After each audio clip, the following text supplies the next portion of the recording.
요양보호 서비스 유형별 대처 방안 사례 모음, 핵심 쪽집기 문제가 되겠습니다. 자, 첫 번째는 다음과 같은 대화에서 요양보호사의 대처로 적절한 것은 대상자, 며느리가 들어온 후 아들과도 사이가 멀어졌어. 친척들한테 말해도 며느리 편만 들어서 속상해. 요양보호사. 어떻게 하면 대체하면 될까요? 생각해 볼까요? 이야기를 들어주되 가족 관계에 깊이 관여하지 하지 않는다. 아, 이게 정답이군요. 정답에 가까운 문장입니다. 물건을 사왔는데 마음에 들지 않는다고 할 때의 대처 방법은 이 앞에 교과서 보면 다 나와 있죠. 네. 가능한 한 대상자와 함께 구입하러 간다. 그 문제가 생기겠죠. 대상자가 요양보호사에게 약 사러 가는 길에 아들 운동화도 사다 달라고 부탁할 때의 대처 방법은 이건 철칙이죠. 가족의 물품은 요양보호사 업무가 아니에요. 사다 줄 수 없다고 설명을 하셔야 됩니다. 대상자가 서비스 시간 외에 자주 전화하여 이런저런 푸념을 할 때 요양보호사의 대처 방법은 서비스 제공 시간 외잖아요. 네.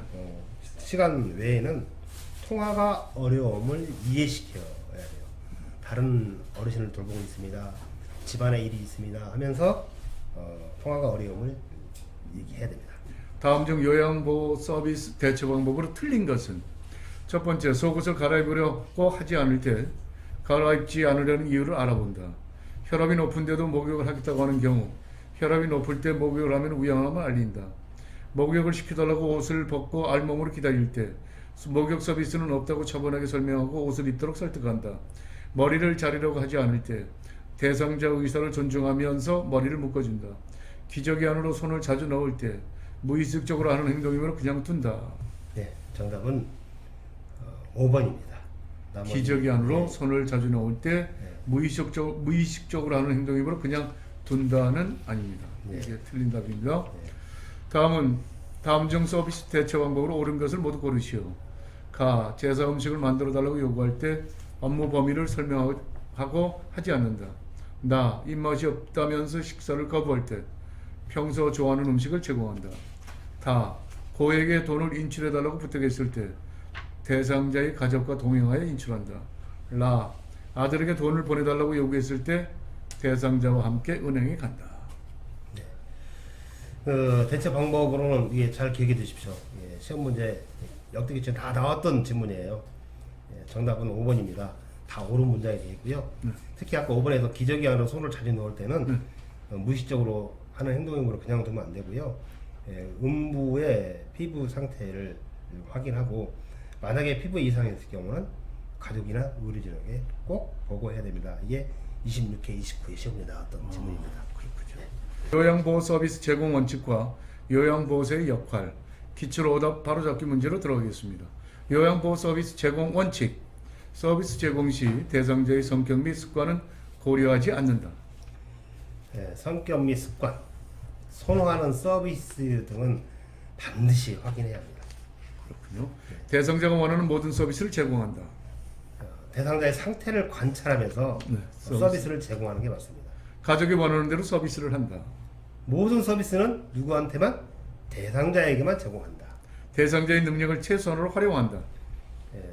최소한이 아니라 최대한 활용해야겠죠. 그렇군요. 이게 최소 최대가 예, 참 인지 능력이 없는 대상자는 요양보호사가 임의적으로 판단하여 서비스를 제공한다. 절대로 임의적으로 판단하면 안 되고요. 보호자에게 동의를 구하고 서비스를 제공해야 합니다. 치매 대상자의 경우 요양보호사의 판단으로 서비스를 제공한다.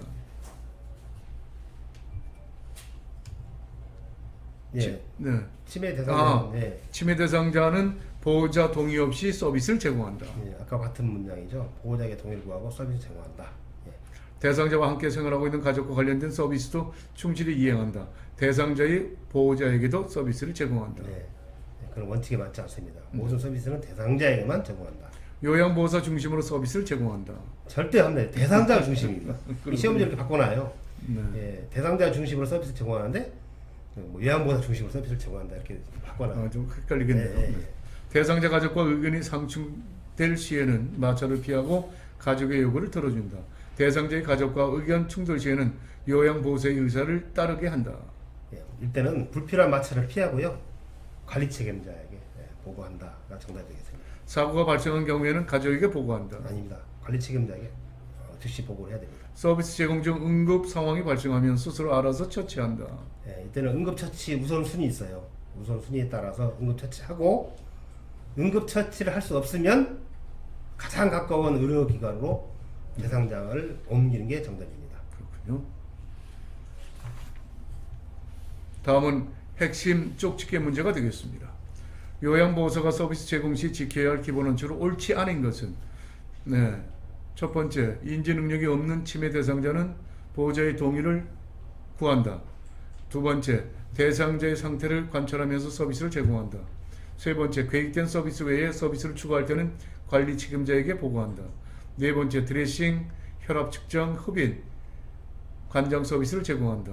다섯 번째, 모든 서비스는 대상자에게만 제공한다. 네, 이게 이제 요양보호사가 하지 말아야 할 서비스 제공을 하지 말아야 할 내용을 묻는 거예요. 알고 있냐 문제인데 의료 행위는 절대 하면 안 됩니다. 드레싱, 혈압 측정, 흡인, 관장 서비스는 요양보호사가 하는 게 아니고 의사의 지침에 의해서 간호사가 해야 하는 겁니다. 그래서 4번이 정답이 되겠습니다. 네. 다음 사례에서 요양보호사의 수행 역할은 무엇인가? 편마비 환자가 잔존 기능을 최대한 발휘할 수 있도록 요양보호사가 지지하였더니 환자 스스로 식사와 옷 입기를 할 수 있게 되었다. 이 사례는 동기 유발자의 역할입니다. 다음 내용에 해당하는 요양보호사의 수행 역할은 무엇인가? 대상자의 신체적, 심리적인 정보를 가족, 시설장, 의료진에게 전달하며 필요시 지시사항을 대상자와 가족에게 전달한다. 이 다 박스형 문제예요. 네. 이 박스, 이 내용은 어떤 거냐? 요양보호사 수행 역할에 뭐에 해당되느냐? 이걸 물어본 거예요. 이거는 정보 전달자 역할입니다. 소외되고 차별받는 대상자를 편들어주고 지켜주는 요양보호사의 역할은? 편든다. 네. 옹호해준다. 그 뜻이에요. 옹호자 역할. 다음 내용에 해당하는 요양보호사의 수행 역할은 무엇인가? 요양보호 서비스에 대한 지식과 기술로서 대상자의 불편함을 경감하기 위해 필요한 서비스를 지원하여 도와준다. 예. 정답은 숙련된 수발자입니다. 방금 이렇게 박스형 문제를 이렇게 지문을 올려놓고 이건 요양보호사 수행 역할에 뭐에 해당되느냐 이렇게 물어요. 되게 숙련된 수발자냐, 정보된 전달자, 뭐 관찰자, 그다음에 말벗 상담자, 동기유발자, 옹호자 그 중에 고르란 문제가 나옵니다. 꼭 이해해 주시기 바랍니다. 네, 여기까지고요. 이제 또 다음이 노인의 인권과 보호네요. 네. 되게 많죠. 쪽지기 문제밖에 없네요. 네. 시작하죠.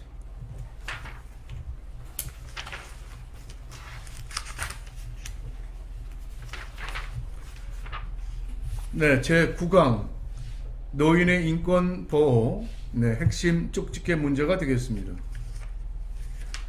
첫 번째, 시설 생활의 규칙과 규정을 구두 또는 문서로 대상자와 가족에게 충분히 설명 또는 공지해야 한다고 규정한 노인 윤리 강령은? 네.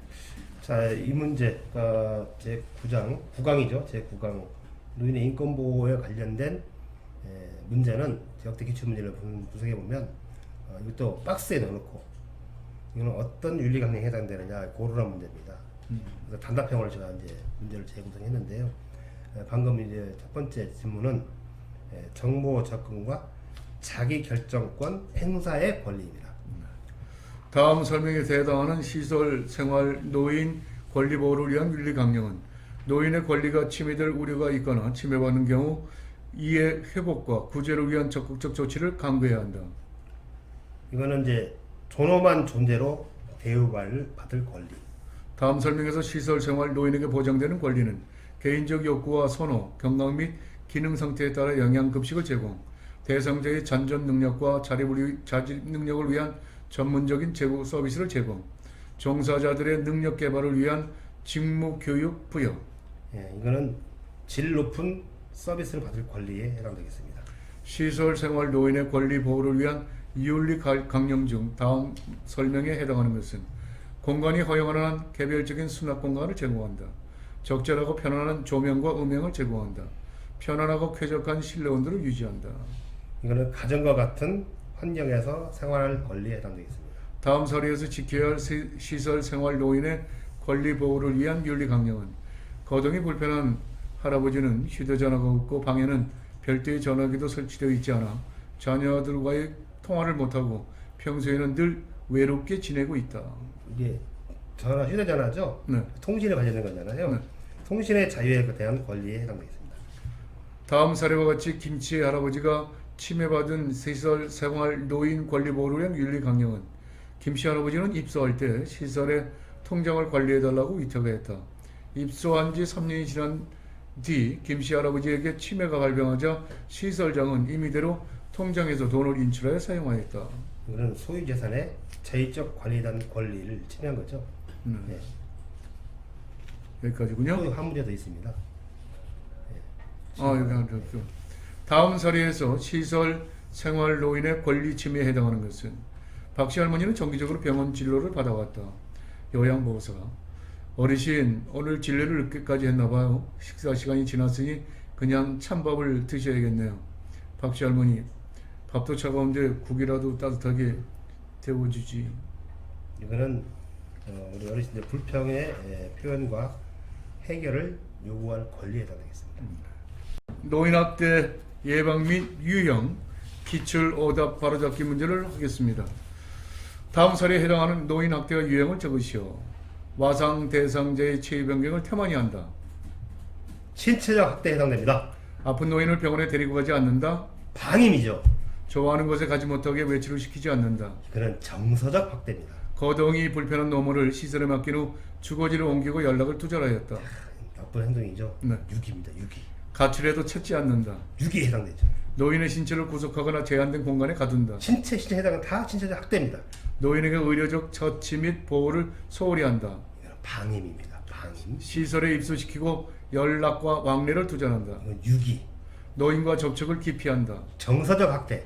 노인의 소득 및 재산을 임의로 사용한다. 재정적이죠. 이거는 재정적 학대. 뭔 며느리가 내가 놓친 애 때문에 진짜 힘들어 못 살겠어. 에이 꼴도 보기 싫으니 빨리 방에 들어가요. 라며 소리를 질렀다. 언어적, 정서적 학대에 해당됩니다. 대상자가 가족의 눈치를 살피거나 말하기를 주저한다. 언어적, 정서적 학대에 해당되죠. 체납된 공과금 및 세금 고지서 발견, 개인 소지품이 없어지고 생활비가 없다. 재정적 학대에 해당됩니다. 할머니가 밤새 설사를 하여 얼굴이 청백한 상태인데 할아버지는 할머니를 병원에 데려가지 않고 마을 회관으로 놀러 가셨다. 방임에 해당됩니다. 보청기, 안경 등이 없거나 부서져 있다. 개설에 맞지 않는 더러운 의복을 입고 있다. 난방, 전기, 가스, 전화, 수도 등이 단절되어 있다. 방임에 해당되겠습니다. 네, 쪽집게 문제로 들어가겠습니다. 자기 방임이 하나 있는데 뭐라고 그럼- 보시겠습니까? 노인 스스로 또 한- 의식적 관련 행위를 거부함으로써 네. 왜 또 있나? 아니요 말씀하십시오. 네. 네, 예. 의료 처치 또는 약 복용 등 치료 행위를 거부한다. 스스로죠. 자기 방임에 해당됩니다.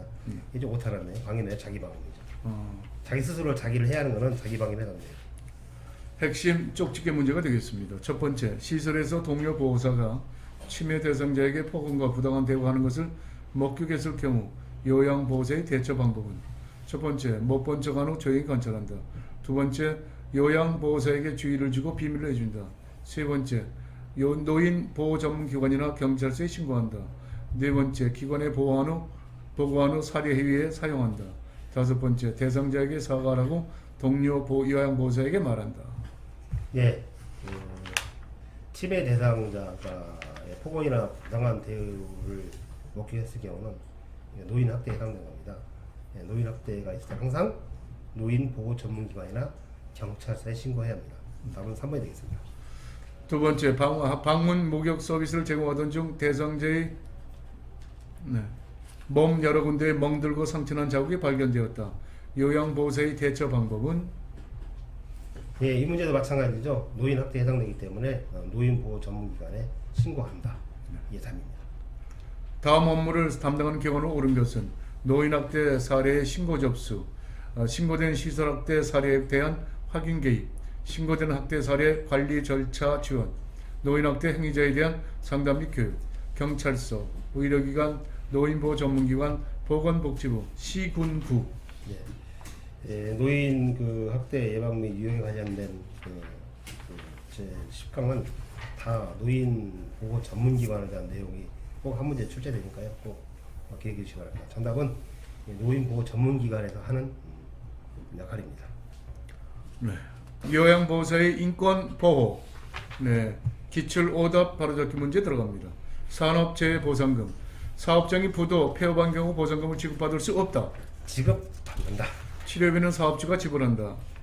산재재해, 산업재해보험금으로부터 지급받습니다. 산업재해를 당하면 해고사유가 된다. 해고 사유가 될 수 없습니다. 보험급여는 소득세를 떼고 준다. 세금을 한 푼도 떼지 않습니다. 지급된 보험금은 세금을 공제한다. 공제하지 않습니다. 보험급여는 양도 압류할 수 있다. 절대로 양도 압류할 수 없습니다. 다음은 핵심 쪽집게 문제가 되겠습니다. 다음에 해당하는 성희롱 행위는 무엇인가? 네, 1. 가슴, 엉덩이 등 신체 부위를 만지는 행위. 이거는 육체적 행위에 해당됩니다. 두 번째, 음란한 사진, 그림 낙서를 보여주는 행위. 특정 신체 부위를 고의적으로 노출하는 행위. 음란한 편지를 보내는 행위. 이거는 시각적 행위에 해당되죠. 세 번째, 음란한 농담, 음탕하고 상스러운 이야기를 하는 행위. 이거는 언어적 행위에 해당됩니다. 두 번째 문제 들어갑니다. 제가 방문 중 요양보호사가 청소를 하고 있는데 대상자가 뒤에서 끼어안을 경우 대처하는 방법으로 옳은 것은? 첫 번째, 그만하라고 단호하게 말한다. 두 번째, 서비스를 중단하고 조용히 나간다. 세 번째, 소리를 지르며 화를 낸다. 네 번째, 장난을 받아들이고 넘긴다. 다섯 번째, 경찰서에 신고한다. 이런 경우는 그만하라고 하라고 단호하게